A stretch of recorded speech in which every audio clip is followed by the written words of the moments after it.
So there's a requirement now on MCC because of Alexander Ford. If your car can do a donut, you have to do a donut. Naturally. Are you okay doing a donut? Let's do it. Okay. Oh, there it goes. Oh! Oh, this thing snaps like crazy, huh? Hey, this is Tyler with MCC. I'm here with Christian and his turboed S2K. He popped my cherry on the Turbo S2K for the first time ever. Stick around for a cool interview and everything that's been built about this car.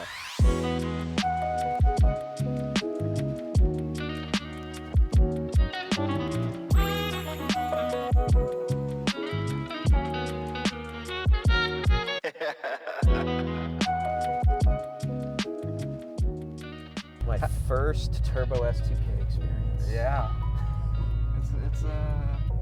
And it's not a normal Turbo S2K neither. Like, normally... Yeah, what's a normal Turbo S2K? Like 400 horse.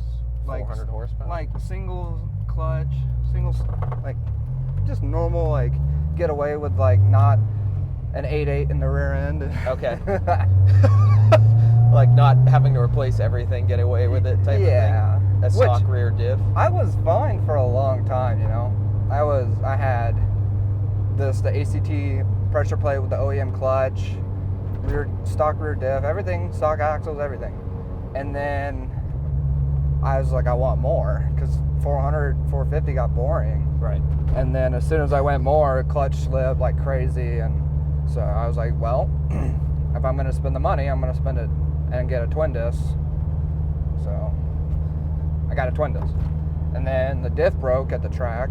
I was like, well, I bought an 8.8 kit for a reason. Went to a junkyard, found an Explorer, like 8.8 rear diff, pulled it out, rebuilt it in class at CWI. Really? Yeah, and do it in there. Like I rebuilt the diff and all this stuff before the diff blew up, just because I knew I was gonna need it one day. Yeah, it was gonna happen. And it happened. So that finally. just allowed you to swap it in? Yeah. Have you had any issues with the one you built then? No, dude, it's been great. It has a slight vibration, like under load in fourth gear. Yeah, but that's... It's nothing. Yeah. Dude, but I was fighting for the longest time. Oh, I felt so stupid. Did I tell you this? No. I was fighting a hard vibration, like really bad vibration. Anything over like 60. I was like, this is bad. And I was fighting everything. I was checking everything. I couldn't figure it out. I'm like, I don't know. And then I looked at the space or the adapter for the 8.8 rear end to the OEM drive shaft, and I looked at it and it was crooked. And I was like, what the hell? So I ended up pulling it off.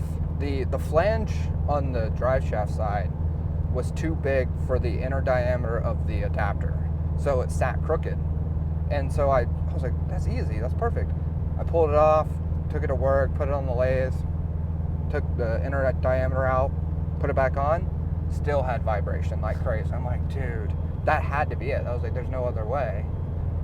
And so I'm like, well, before I tear this diff apart, I took the rear wheels off, brought them to the tire, as soon as I took the rear wheels off, I looked at them, none of the weights were there. all the weights were gone. And I'm like, no way. So I got them balanced. They're like, yeah, it was like 2 ounces out. And I'm like, dude, that's bad. Oh. Well, there we go. It's always the easy stuff, isn't it? Well, I think what happened is that adapter being crooked caused a lot of vibration, causing the wheel weights to fly off. Oh, that makes sense. Okay. So that's like a certain shop in Boise we won't name, but Yeah. we've talked about this, telling me I need an alignment. Yeah. And the back tire had a leak and it was just down to like 15 PSI, which on these cars you punch it at, and if they're out of whack 10 PSI, the thing just pulls one way or the other. Definitely. That's so funny. So what did this car start as? Completely stock? 100% stock. How many miles? So I got it in 2016. Oh, so you've had this a long time. Yeah. 105,000 miles. It has 160 right now. Wow. That's pretty good. I just got in the Air Force. I wanted a car. I wanted my dream car, this car. And so I started looking, and in my hometown where I was from, they had one at a dealership. and it was 105,000 miles for 11K. I was like, 11K? yeah, bone stock. The only issue, it had a dent in the door. No big deal. Don't care. 10 out of 10 VIN? Yeah. Clean title? Yep. And so I was like, that's and wild. at the time, I couldn't afford. Well, I mean, I could afford it, but I couldn't get it in my name because I had a car in my name already. You know, I was 18. I needed a car. I was working, so I had a car in my name. So actually, funny story. It's kind of embarrassing. I don't really care, but I had to get my Nana to sign for it, and I just paid her monthly for the car until I paid it off in like a year or two. Because I deployed and I saved up a bunch of money and just paid it off. Right. So without Nana, yeah, no S2K. Yeah. So your plate should be Nana 2K then. Yeah, right. But yeah, so I've had it since 2016. It started out bone stock, like I said. I went on deployment. I was like, I'm gonna buy wheels, tires, coilovers, and that's what I did. And it started out as that. I had it slammed on its nuts. It was fun, and then I was like, this is too much. I can't do anything. You can't drive it. I'm ruining my fenders. Yep. And all this stuff. And so I was like, well, I raised it up. I ended up pulling the fenders and all that, and it was bad.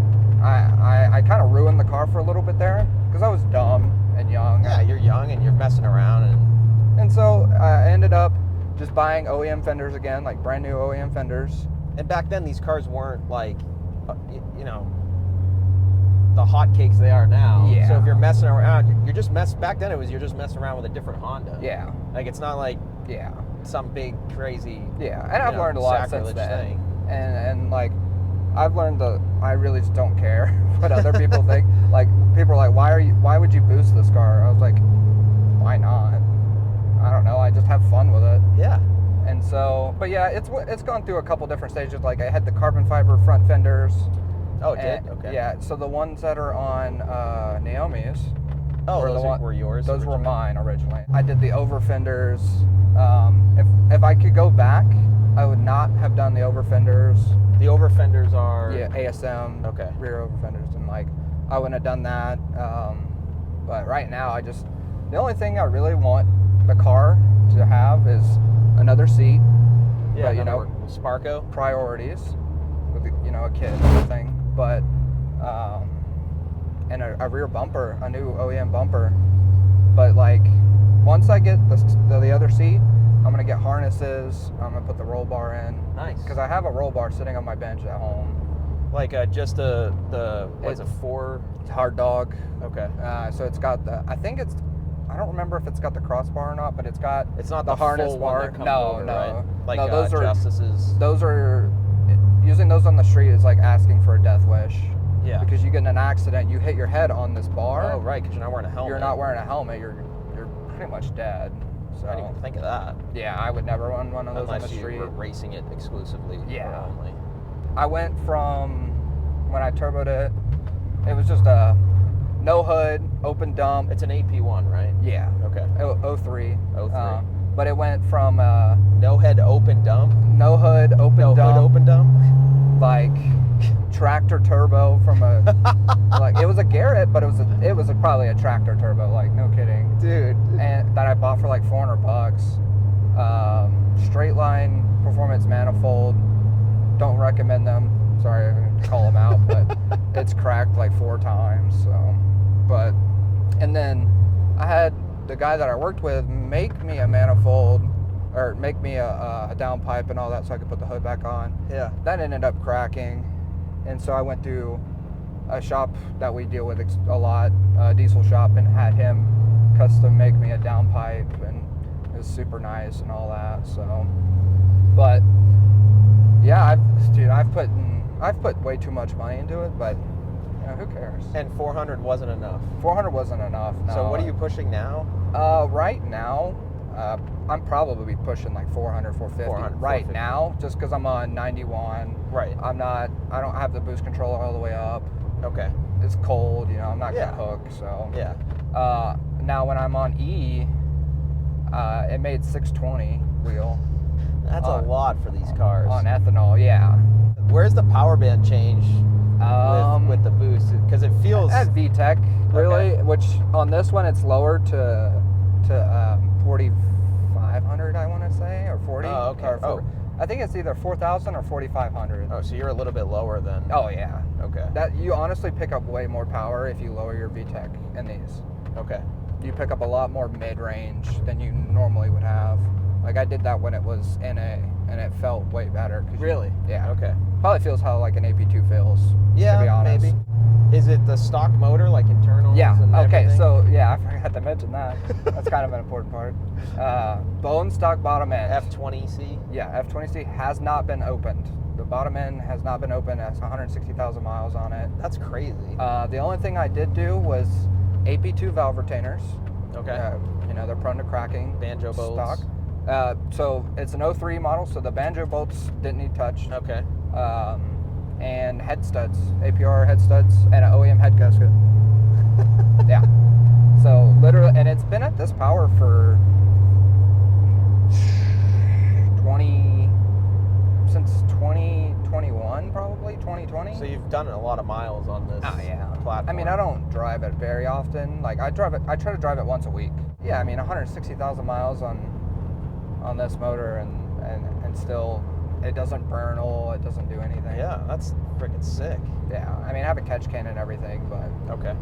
back in the day, I raced my buddy's full bolt-on R35 GTR on E, and it was like dead nuts. Like, if anything, he would pull away a little bit just because, you know, I had to shift, and Yeah. it's just automatic and goes.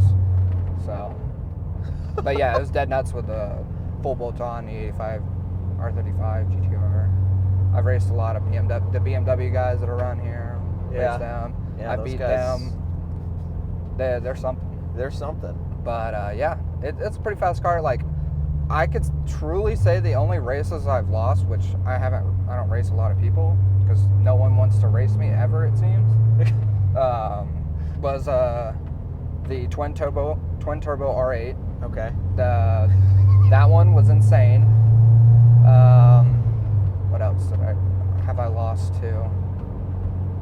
On the street, there's not a lot of the cars that I've been beaten by. Back when it was slower, I lost to a Eclipse, turbo Eclipse. Really? But yeah, I was only like 450 then. But that thing was pretty quick too. But yeah, I don't get to, like, I had a Hellcat pull up on me the other day. He just blew past me. He didn't slow down or anything. I was just like, I started speeding up and he just kept going. Yeah. Like, okay, well. No, like, I've tried to race Hellcats, like, on purpose. Like, I was talking to my buddy downtown one night. I was like, yeah, man, I've just never gotten to race a Hellcat. Like, I've always wanted to, just to see, Yeah. you know, what they're about. And he was like, oh, my buddy has one. So we went over there. He's like, hey, do you want to race a Honda? He's like, no. I was like, okay. Like, dude, it's not like a... I have one you can race. Who? I won't say. I'll tell you after Okay, this. okay. I have one that will do it too. Yeah. Like, to me, I don't care. Like, if I lose, I lose. Like, Yeah. I'm not going to be butthurt about it or anything. I think maybe nowadays more it's just getting caught too. Yeah. Like, well, I mean, I'm not going to just do I-84 Right. through Boise, like, Yeah. through traffic. Like, Yeah. Like, I raced a twin turbo Coyote Mustang, and that was like neck and neck. Like, that one was a really good race. We put money on it too, and we ended up just calling it even because it was a pretty even race. Really? Yeah. Cool guy. But we did that pretty late at night and everything, so like, I'm not gonna just go through traffic through Caldwell or through Boise. Or So, Mexico. Yeah, we go to Mexico. So you mentioned earlier S2000s were your dream car. Why? Yeah. Why? Yeah. I don't know. Like, when I was a kid, like, growing up, I didn't have a whole lot of money. And so when I turned 16, I still couldn't get a car. I had a driver's license. I still couldn't get a car, though. And my parents didn't want me to work while I was in school. And so I ended up, my grandpa bought me a $1,500 Honda Civic. Nice. Like, automatic. It was a EX, but it was a two-door 97. Okay. And I was just always like, why pay money to, like, have people do stuff to this, or, like, do stuff to it when I can do it. Yep. And so once I started like messing around with cars, I just was like, Hondas are like, I've always heard they're super reliable and stuff. And so like the S2000, once I seen it, I was like, dude, that car's awesome looking. Like, it looks great. And so like when I got a little older, I learned a little bit more about them, and it's a cool car. It's rear-wheel drive. Yeah, because how old are you? 30? No, 32? come on. No, I'm 32? 28. Come Are on. you really? Yeah. I thought, we're just that I- much older than everyone I else. feel 32. Yeah. Like, And you have a kid, so you're Yeah. basically 35. yeah. So Uh, I'm basically hitting my midlife crisis 20 already. yeah, Like, you're 28. next up is a Corvette. so- Like Made on a to be Tuesday honest, in the like, rain. I actually would love a C6, C06. I but- mean, they're sweet. It's just the guys who own them suck. yeah, well. Sometimes, not all the time. Let's see. But so yeah. you were. The next real step is an NSX. Like, Yes. Yeah. like that, but Those are out of right control now that's just not foreseeable. No. Especially with the prices of them. Yeah. But Well, because what I was gonna say is like you were around the same age as me, where we remember and were around driving age or at driving age when the S2000 was still in production. yeah, And when it was being had come out, really. yeah, Because in 2000 I was 11, so you were a little bit younger. But Yeah. by the time like they started to really show up where you saw one, you know, Yeah. I was like 14, 15, and yeah, they were still making them. And I remember that too, the highest horsepower per liter of a naturally aspirated car. And then it was the first car ever with perfect 50-50 Yeah. weight ratio. So it like ticked all these boxes that Ferrari, Lamborghini, Porsche hadn't ticked ever. yeah, and it was affordable. Yeah, and it was affordable. And then I remember being in high school, you'd see them all the time on Craigslist for like $8,000. Yeah, $8,000 for beat up, stupid kind of beat cheap. up, 6, maybe even 6. And then you could get them in good shape for 11, like no Yeah. problem, all day. Yeah, Dennis, who I did an episode with, that where I grew up, has owned like 4 of them. Yeah. He just bought another one, jeez, and that's he- me. That's yeah. what I want to do. Dude, he's got an AP1 up in New Hampshire, and then he's got an AP2 down in Florida Wow. for when he goes down there in the winter. And he was like, I couldn't sell it. He goes, the first 2 I had, I couldn't sell them. Like Really? nobody would buy them. Wow. He goes, they would sit on Craigslist or in the newspaper for months, and then somebody would come by and offer me $9,000. I'd be like, I'll take it. Yeah. Like, that's crazy to think about. Yeah, and now you're lucky to get a clean one for 20 Yeah. with higher mileage, really. And Yeah, if I you- know they're going down in value a little. They are. They're slowly decreasing, but I think that's temporary. I think that's 100% temporary. I I think think they're gonna keep going up. I think it's temporary for the ones that are like 10 out of 10 VIN clean title. Yeah. I think those will continue to go up or come up. Yeah. But if you've got like a clapped out like mine. clapped out like yours, yeah, or just I mean, not even, because you're still a clean title Yeah. and you have most of your VINs. Yeah. But like, it wasn't in an accident. It's not why it No. doesn't have the VINs. It's because you changed the fenders out. Exactly. But if you look at ones right now in the $10,000 to $14,000 range, they're on Facebook Marketplace for 30 weeks. Yeah. And they're just sitting there. yeah. Or if you have ones where it's like full rebuilt title, like the whole thing, the whole front end was gone. Yeah. You're just not gonna. I think those are gonna hit hard, Yeah. because those are the people that can't afford to hang on to them either. Yep. Right? Whereas like if you've got a 10 out of 10 VIN with 30,000 miles, and the price just dropped to 23, you're like, well, I'll just hold on to it because in 2 years it could hit 30 again. Yeah. You don't need exactly. to get rid of it. Like, I've seen the ones that, like the CRs that, Well, I mean, those are those are the just- exceptions, obviously. Yeah, I mean. But like low mileage CRs that hit 100K. Yeah. Like, that stuff's crazy. Well, I just helped John, who I also did an S2000 episode with, sell his on Bring a Trailer. Yeah. He got 26.5 for it, and he paid 24 right before the pandemic. Yeah. And if he sold it last year, he would have cleared 30 easily. Oh yeah, for sure. But that's still a good price. Like, he Yeah. made money on it, yeah. which is not usual for Hondas. No. Or any car. Most cars you're not going to appreciate, which, like, to me, I'm not going to buy and sit on a car just to hope it appreciates. No. I don't know, man. I don't agree with that either. Stuff like that is boring. Like, if Yeah. I buy, like, some super rare car, like, I'm going to drive the piss out of it. Like, Yeah. Well, because in that scenario, you're buying the car as an investment, Yeah. not a And car you're going buying to drive and enjoy. Buying a car for an investment is like, it's so impossible to tell if it's actually going to be worth anything. Right, you know? that's just hobby investing for people that Yeah. have lots of money at that point. Exactly. Yeah. Which is fine if they want to do that, but that's Sure. not where I want to be either. No. I just want to rip my car around and don't care. What do you think so if you were to do an NSX, would you do the Gen 1 or the Oh yeah, okay. for sure. Pop-up headlights. With the pop-up everything. headlights, Yeah, like there's Mike's? there's no other option for me, honestly. I think they look way better, and Yeah. I've always wanted to. I've never driven one, but I've heard they drive like a dream. Like I haven't driven one, but I was in Mike's for his episode, Yeah. and that thing was sweet. Well, Kamani drove it, and I was Yep. like, dude, I'm jealous. 'Cause Yeah, I would love to drive that. He'd probably let you. Yeah. He seemed like a cool dude. He's a great guy, and he'd trust you after driving if he knows you drive this thing. Yeah. Yeah, this thing's yeah, it's something. It still goes around corners pretty well, believe it or not. But like, When we did that one little road cruise thing, Yeah. that lunch, whatever that loops thing was, we went Yeah. down.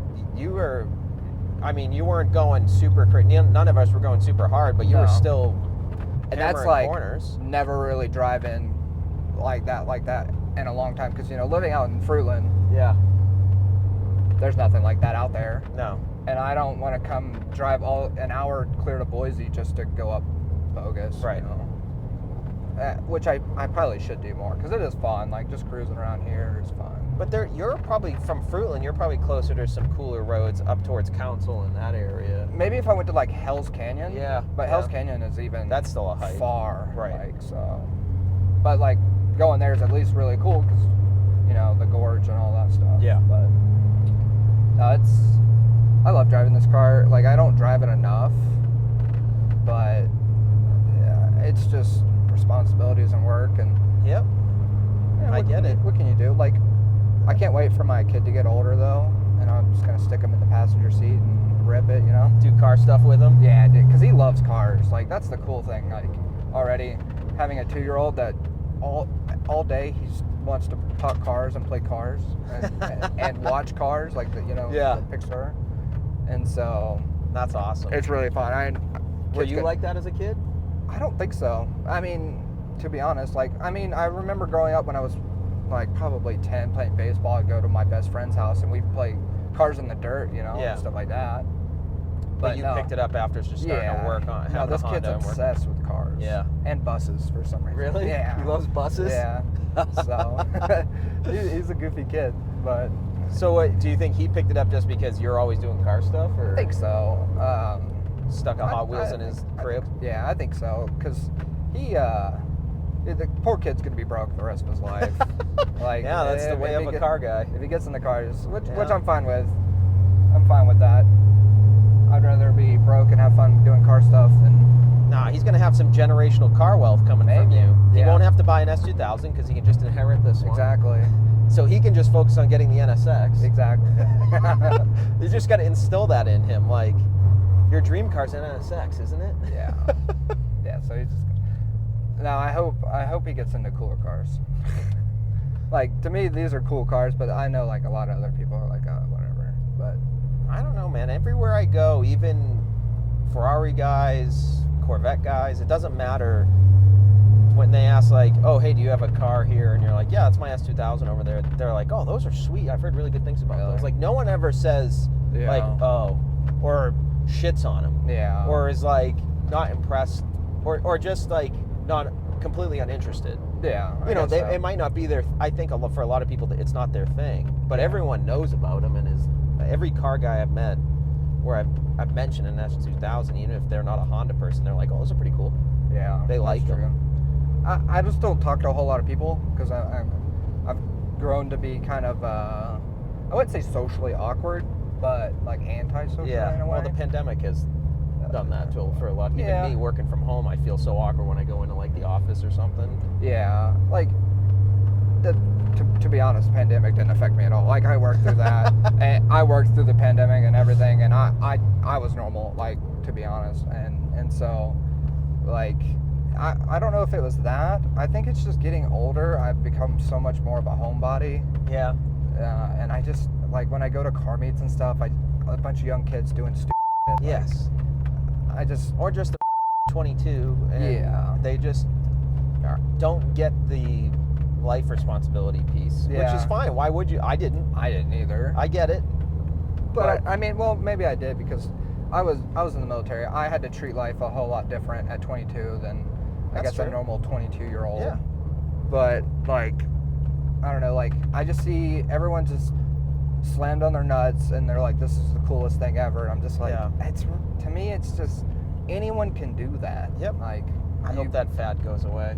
I really do too. Like, I like meaty tire setups, like stuff like that. Like on the Civic, on the SI, I think I'm gonna do a meatier tire setup than just stance boy, whatever. Yeah. Like, I want to be able to put 265s on a Honda Civic, and like, and have it grip forever. With and have it look meaty and be like that, and go around corners fast and have fun.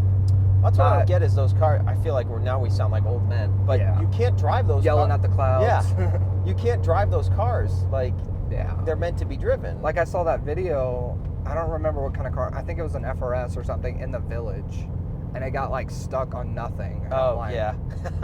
What's the fun in that? Yeah. Like, I like going in the side by side and get stuck in mud. Like, that's fun. Right. But like getting stuck over a pebble on the sidewalk, like from the sidewalk. I don't know. I never really. It's not my. I don't like that style either, and I don't like bags. I don't mind bags, but I'm not gonna like ride around like that, like the stance boys and stuff. Yeah, like lower it when you're parked or whatever. Because it does look good. Yeah. Some of those look awesome.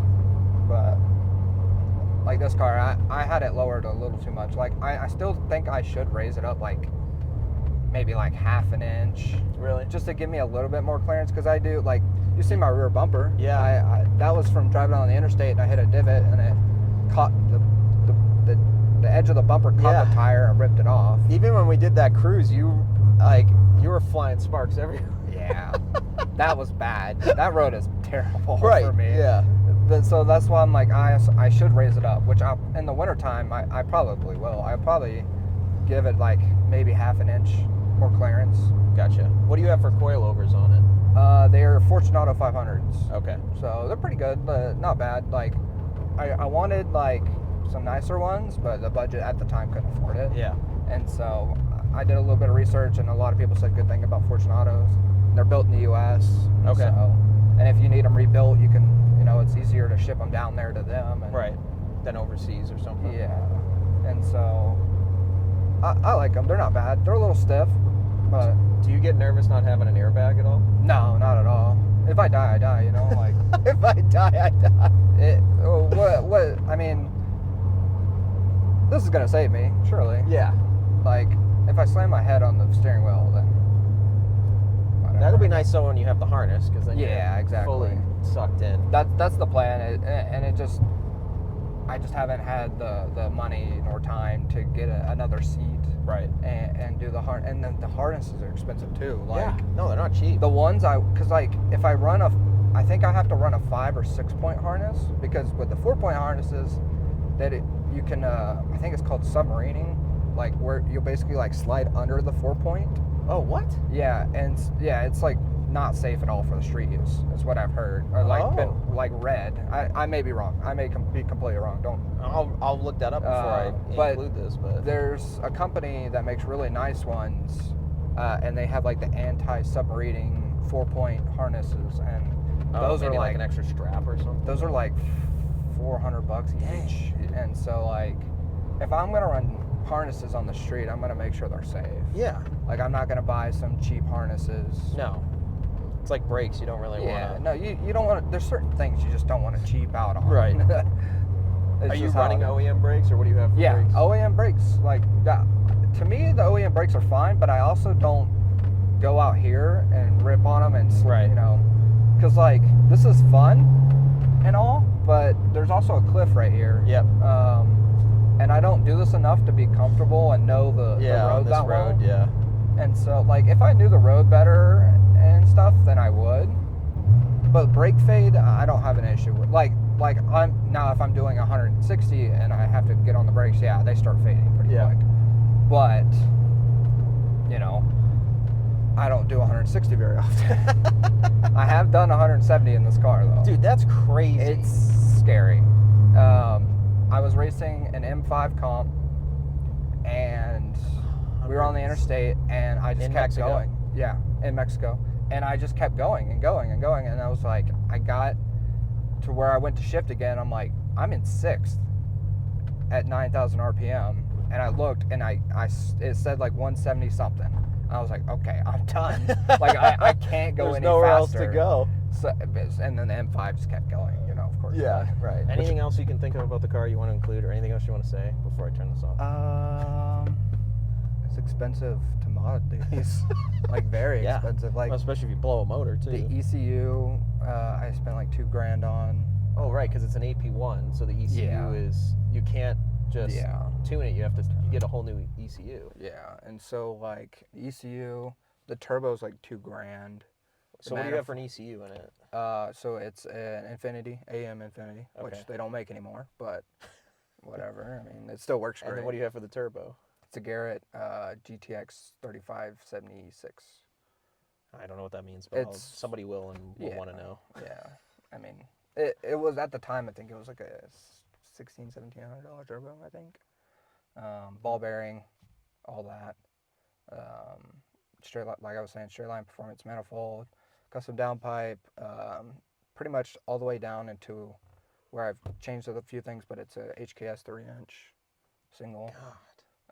What else? That's a lot of work. Yeah. And you did it all yourself? Yeah, pretty much. Yeah.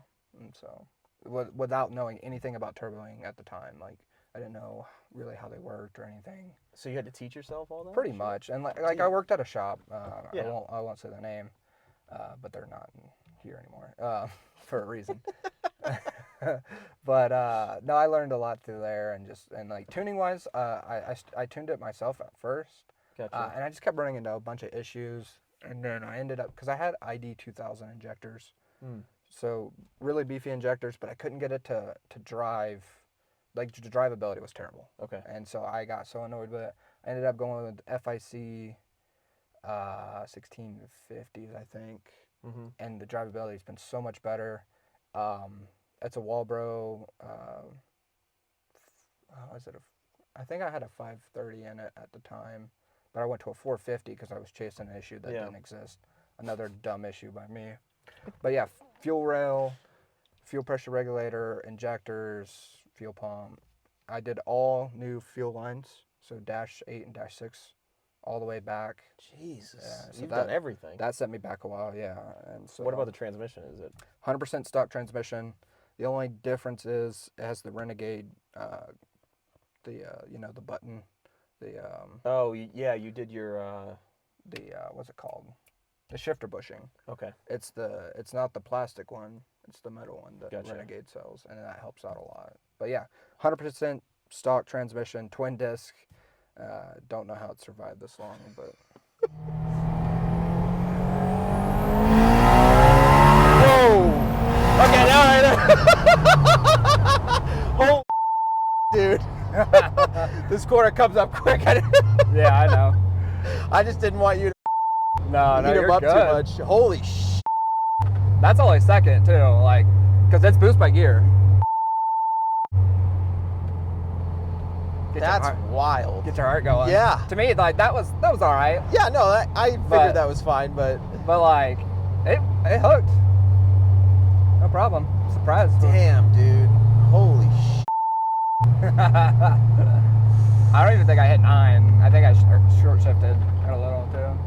Yeah, that's fine. It's fine.